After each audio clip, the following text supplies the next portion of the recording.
எட்டி கொஞ்சம் தள்ளி நில்லுமானே, இல்ல எக்கச்சக்கமாகி போகும் தானே. பரவாயில்ல, உள்ளதெல்லாம் சொல்லி புட்டேன் நானே. அட ஊடல் என்ன கூடல் என்ன மானே.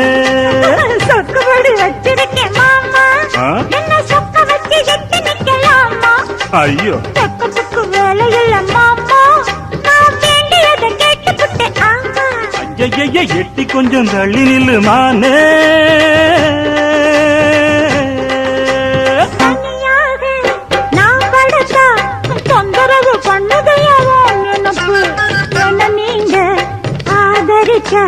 விட்டு விட்டு ஓடுமையா தவிப்பு. அறியாத சின்ன பொண்ணு, அச்சம் கொஞ்சம் நாணம் கொஞ்சம் வேணும் அம்மா. புரியாத மோகத்துல புத்தி தடுமாறி விடக்கூடும் அம்மா.